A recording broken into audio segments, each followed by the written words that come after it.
bem-vindo ao nosso canal Sem Ser de Cristo. Um prazer muito grande ter você conosco. E eu gostaria de pedir a sua paciência e ficar conosco até o final desse estudo. Você sabe que a moeda tem dois lados. Às vezes você conhece um lado, mas não conhece o outro. Aprende os dois lados, quem sabe vai te ajudar muito no seu estudo, no seu conhecimento para frente. E eu gostaria de fazer também mais uma oração. Vamos orar conosco? Querido soberano Pai, em cuja presença nós nos encontramos nesta manhã. Invocamos agora a presença do Teu Santo Espírito sobre nossas vidas, sobre esse estudo. Nos dá, meu Deus, sabedoria, nos dá entendimento, conhecimento do Senhor. Nos ajuda a ser praticante da Tua palavra. Em nome do Senhor Jesus, ordena a Tua guarnição celestial aqui ao nosso respeito. E nos cubra com o sangue do Senhor Jesus Cristo. Nós te oramos desde já, agradecidos, em nome do Senhor Jesus Cristo. Amém? E amém. Nós queremos, nesse instante, ou seja, nesse dia, dar continuidade no estudo da segunda lição, que fala sobre a pessoa do Senhor Jesus Cristo. Como já falamos, muitos pensam que Jesus foi um grande mestre, que foi a mãe de Jesus. Vamos ver quem é Jesus. Olha desse outro lado que você mesmo não conhece. Então vamos dar início aqui com a pastora Rosilene. Bem, nós aprendemos que as afirmações de Cristo são muito importantes, porque quando nós vamos conhecer alguém, é muito importante ouvir esse próprio alguém falando dele mesmo. E ouvir também a opinião de outras pessoas. E no decorrer desse estudo, você vai ver opiniões até dos inimigos. Então, vai ficar muito claro quem é a pessoa de Jesus Cristo, porque você vai ouvir opiniões de lados diferentes. E nós falamos aqui na pergunta número 2, do item 2, que está escrito assim: o que Jesus predisse nos seguintes versículos, para dar uma complementação, predizer significa falar antes de acontecer. E aqui a leitura da letra A, Lucas 18, 31 a 34. Eu vou ler aqui. Tomando consigo os 12, disse-lhes Jesus: eis que subimos para Jerusalém, e vai cumprir-se ali tudo quanto está escrito por intermédio do profeta, no tocante ao Filho do Homem. Pois será ele entregue aos gentios, escarnecido, ultrajado e cuspido. E depois que o açoitarem, tirar-lhe-ão a vida, mas ao terceiro dia ressuscitará. E eles, porém, nada compreenderam acerca dessas coisas. E o sentido dessas palavras era-lhes encoberto, de sorte que não percebiam o que ele dizia. Nós vimos aqui, então, Jesus predizendo algumas coisas a respeito dele mesmo. Mas olhando essa passagem que a pastora Rosilene leu aí de Lucas 18, nós podemos completar aqui Isaías 53, 4 e 5, que diz assim: certamente ele tem carregado nossas tristezas, levado nossas dores, contudo nós o consideramos atingido, ferido de Deus e afligido. Porém ele foi ferido por nossas transgressões. Ele foi esmagado por nossa iniquidade. O castigo da nossa paz estava sobre ele. E pelos seus açoites que o feriram, nós somos curados. Então aqui está falando Isaías, há mais de 600 anos antes de Cristo, já falando que Jesus vinha para sofrer esse castigo, que seria um homem de dores, e ia levar os nossos pecados, os problemas da humanidade. Então, e ainda falando aqui sobre esse predizer, ele está predizendo também que ele iria ser torturado, queria ser preso, torturado, iria ser morto. Predizer, você sabe, a pessoa está falando antecipado. Ele ainda estava em vida. Ele está falando aqui antecipadamente, como se fosse uma profecia. Que ele ia ser preso, ia ser chicoteado, ia ser morto, mas que ele também iria ressuscitar. Amém? É uma prova da divindade de Jesus Cristo, porque quem pode prever o futuro, exatamente o mal sobre si mesmo. Então, nós temos a confirmação que Jesus é Deus. A letra B de João 14, de 1 a 3, vamos ver o que está dizendo lá.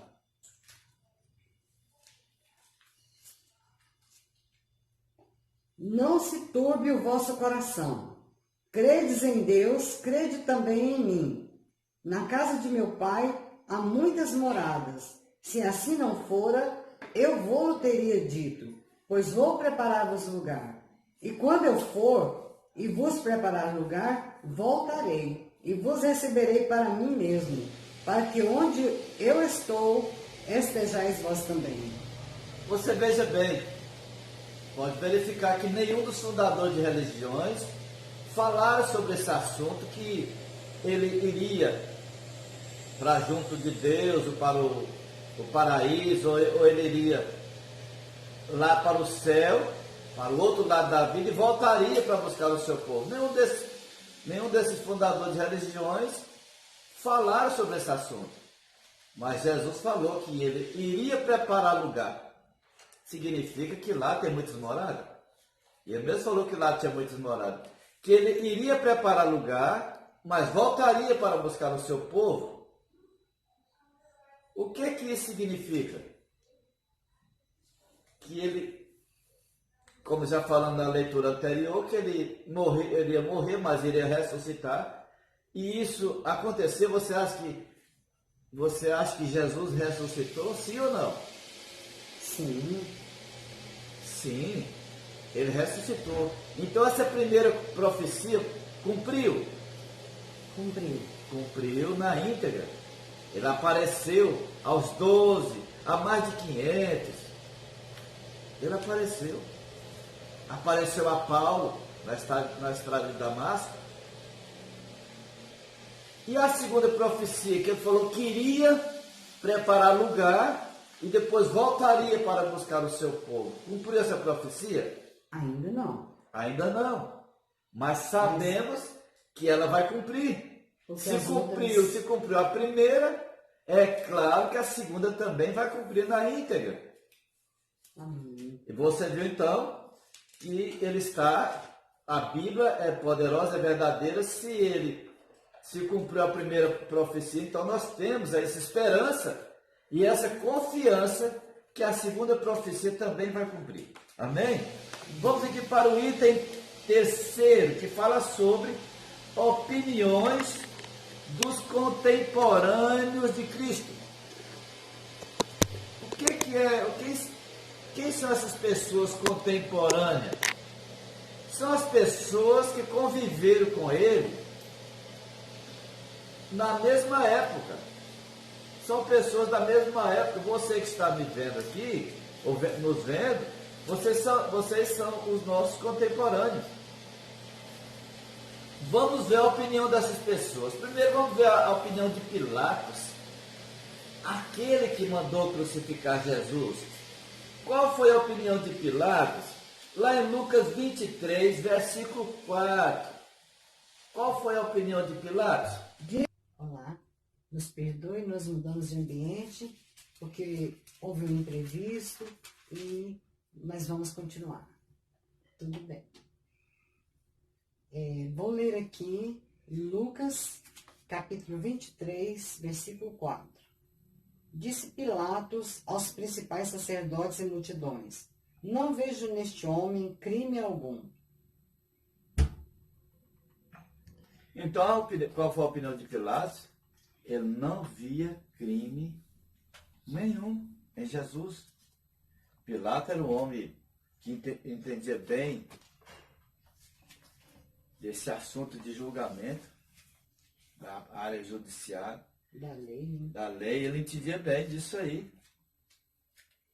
Então ele falou, olha, eu não achei nenhum um caso aí, eu não achei nenhum problema, né? Investigando eu vi que esse homem não tem culpa. Essa é a opinião de Pilatos.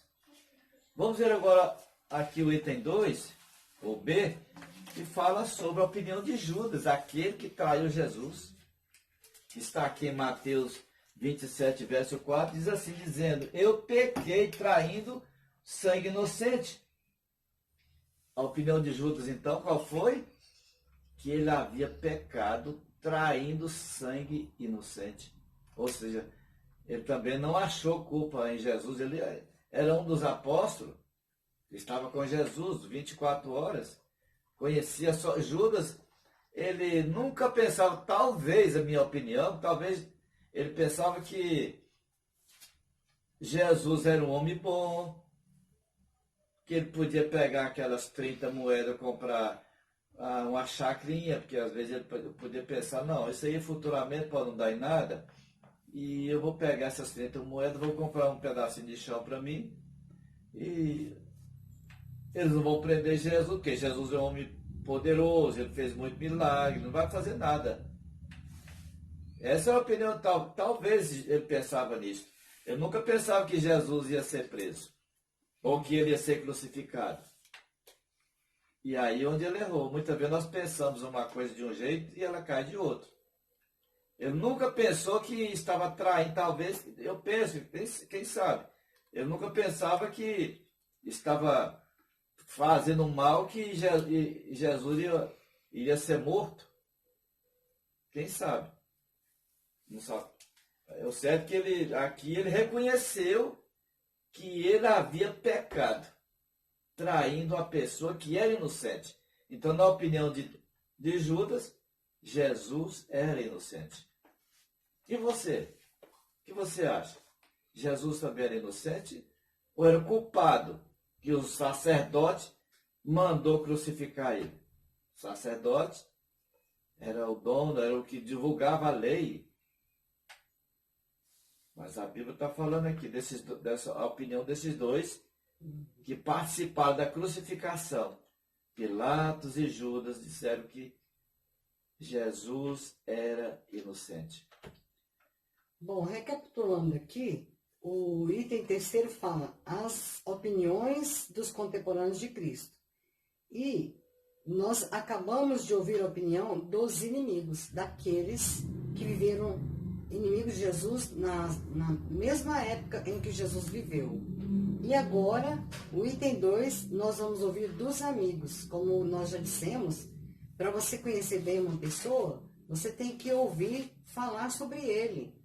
Os amigos, os inimigos, você se informa. Quando você vai fazer um negócio com alguém, você procura saber os antecedentes dele. Então, hoje nós estamos vendo a vida e os antecedentes de Jesus. E o seu futuro também. Então, aqui nós vamos falar, está falando aqui, os amigos de Jesus. Vamos ver, então, a opinião também dos amigos de Jesus. Aqui a letra A de João Batista. Qual foi a opinião de João Batista em João 1,29? No dia seguinte, viu João a Jesus que vinha para ele e disse: Eis o Cordeiro de Deus que tira o pecado do mundo. Por que João falou, olhou para Jesus e falou, olha aí o Cordeiro de Deus?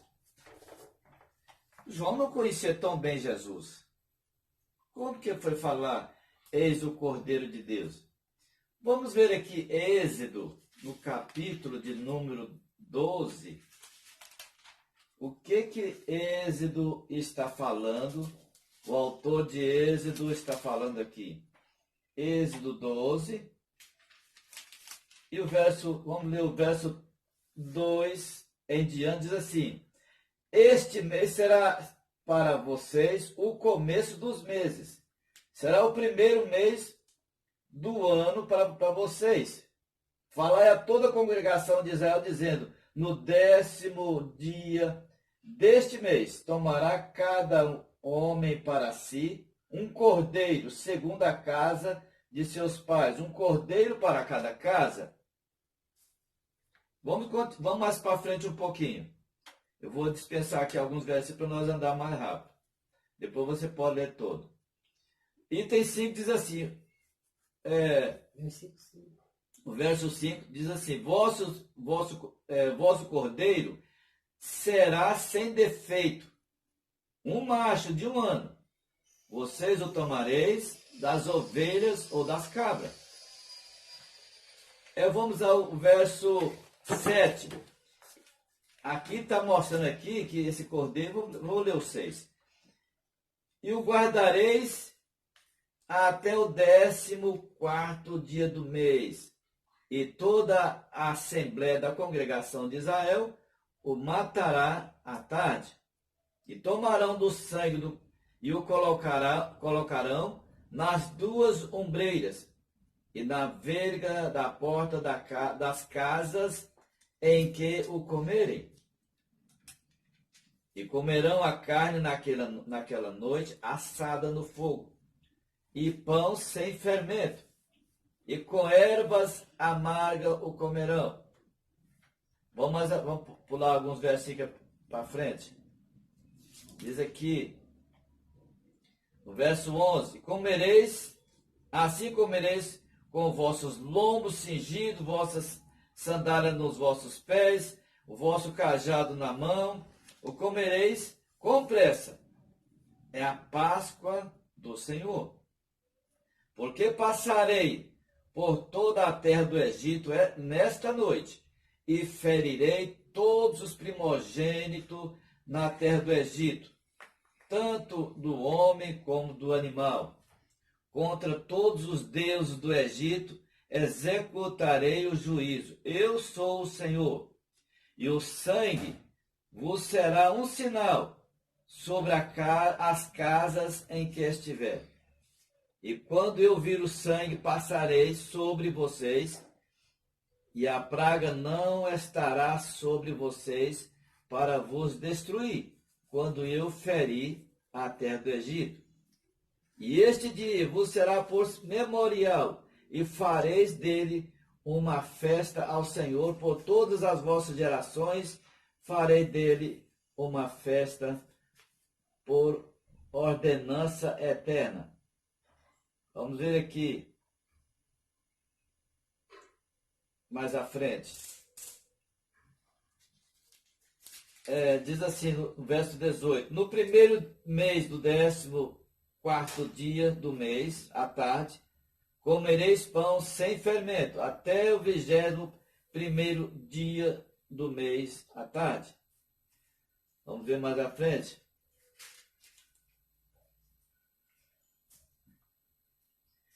Verso 22.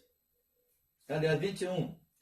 Então Moisés chamou todos os anciãos de Israel e lhes disse: escolhei e tomai um cordeiro segundo a vossa família, e matai a Páscoa. E tomareis um molho de isopo, e molhareis no sangue que está na bacia, e passareis na verga e nas 2 ombreiras da porta, com o sangue que está na bacia. Bom, nós vamos... A leitura é um pouco extensa, né? Mas aqui é uma ordenança de Deus, porque o povo iria sair naquela noite, que iria matar esse cordeiro, iria passar o sangue nas ombreiras do portal. Aonde tivesse o sangue, o anjo da morte não iria entrar naquela casa. Mas onde não tivesse, o anjo ia entrar, iria matar todos os primogênitos, inclusive até o filho de Faraó. Naquela noite houve uma carnificina lá na terra do Egito. Então Deus determinou que fizesse essa matança, esse procedimento com os cordeiros. E o que foi feito? Onde tinha o sangue, o anjo da morte não passava. E aqui foi a primeira Páscoa. Páscoa significa passagem. Então nós vimos aqui a primeira Páscoa que Deus determinou ao povo de Israel. E assim Israel continuou, entrou para o deserto e continuou essa Páscoa, o tempo todo matando esse cordeiro e tirando sangue e jogando no altar. Todo ano tinha que fazer isso. Até que chegou um certo momento onde Jesus chegou e João viu ele como aqueles cordeiros que tinha que ser morto todo ano. João olhou, olha aqui esse cordeiro. Esse aqui é o cordeiro de Deus que tira o pecado não só da nação judaica, mas do mundo. Então ele viu Jesus como o cordeiro de Deus que vinha para tirar o pecado do mundo. Não haveria mais necessidade de matar um cordeiro a todo tempo. Um único cordeiro, que é Jesus, faria sacrifício por toda a humanidade. Então esse cordeiro era morto, tirava o sangue e jogava lá sobre o altar. E tinha também um bode chamado bode expiatório, que até hoje o povo fala, eu não sou bode expiatório de ninguém. Então esse bode expiatório, o sacerdote colocava as mãos sobre a cabeça dele, transmitindo o pecado da nação judaica para aquele bode. Levava esse bode para um deserto, soltava ele lá no deserto, onde ninguém andava. Lá ele morria de fome ou de sede. Ou então eles pegavam esse bode, subiam um monte muito alto e jogava ele para baixo. No espinhadeiro, o bode era morto desse jeito. Está vendo a sentença do bode? Por isso que está até hoje esta palavra que diz, eu não sou bode expiatório de ninguém. Mas Jesus, o Cordeiro, também que ia tirar o pecado do mundo. E esse procedimento ficou até na época de Jesus, quando Pedro falou, olha o Cordeiro de Deus, não precisa matar mais Cordeiro. Amém? Vamos então para o item, a letra B de Pedro, a opinião de Pedro. 1 Pedro 2:22. Qual foi a opinião de Pedro? O qual não cometeu pecado, nem dolo algum se achou em sua boca. Aqui você viu a opinião de Pedro. Muitos falam que Jesus teve relação com Maria Madalena. Isso não existiu. Pedro andava com ele o tempo todo. E falou, olha, na sua boca não achou engano. Ele não cometeu pecado. Amém? Eu quero orar com você agora, que nós estamos terminando. Vamos orar? Une a sua fé com a nossa. O que você tiver aí, problema na sua vida, nós vamos orar para Deus te libertar e Deus abençoar você, tá bom? Querido e soberano Pai, nós queremos apresentar esta pessoa que está do outro lado nesse vídeo. Que o Senhor esteja contemplando e visitando esta vida. Repreende toda enfermidade, todo espírito de depressão, seta maligna que esteja amarrando esta vida, os seus problemas. Queima agora essa seta maligna com o fogo do teu Santo Espírito. Abre novas portas, meu Deus, de solução para os problemas dela. Nós declaramos essa vida liberta para a tua honra e glória. Nós te oramos desde já agradecidos, em nome do Senhor Jesus Cristo. Amém? Obrigado por esse momento que você passou conosco. Que Deus lhe abençoe. Olá, esperamos que vocês estejam gostando de nosso vídeo. Nos ajude a divulgar essa mensagem, compartilhe esses vídeos em suas redes sociais. Se inscreva no nosso canal, deixe o seu like e ative as notificações para receber novos vídeos.